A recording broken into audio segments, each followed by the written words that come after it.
This is the Daily 180. 180 seconds of motivation and inspiration intended to help you take action and improve your life.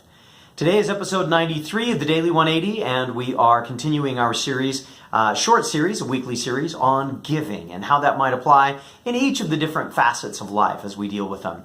Yesterday, in episode 92, I talked about giving in the business facet. Today, I'm going to be talking about giving in the family facet.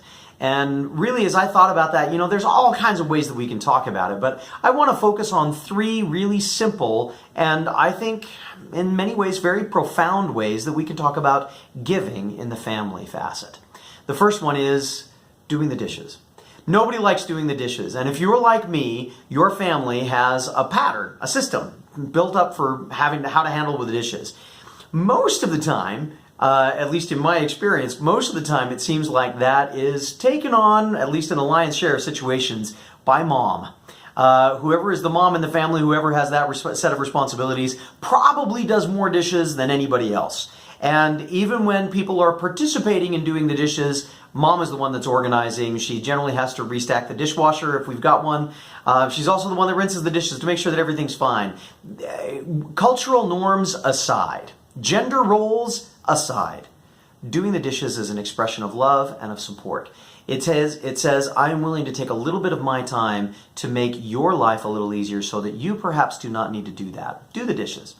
Second idea, take a little bit of time and maybe put together a small treat for someone. Doesn't need to be anything big. In fact, it can be something that you've got sitting around the house. If you know that somebody's being a little bit hungry, if they're being a little bit ornery, if they're having a tough day, if they're working on a project and it seems like nothing's really going the way that they want and they're getting kind of feisty and they're rotching at people, put together a little snack. Find some peanuts. Maybe get a piece of bread, make some peanut butter toast. Bring them a glass of milk and that piece of toast and say, you know what, I love you. I hope you're having a better day. Give a little bit of your time to give an act of service and bring them something that can make a difference for them. Yeah, you could go out, you could buy Oreos, you could buy something else, but you know what? Sometimes just a piece of bread, some piece of toast, and a little bit of milk sometimes can make all the difference. And the last thing, listen. One of the greatest gifts we can give to anybody is our time and our attention. Listen. Really listen. If they want to play something on the piano or on a musical instrument, or they want to sing something, or maybe they just want to talk and tell you how their day's been, instead of walking in and saying, hey, how was your day? And then walking on as though they weren't even going to answer anyway, sit down, make eye contact and say, how was your day? And listen.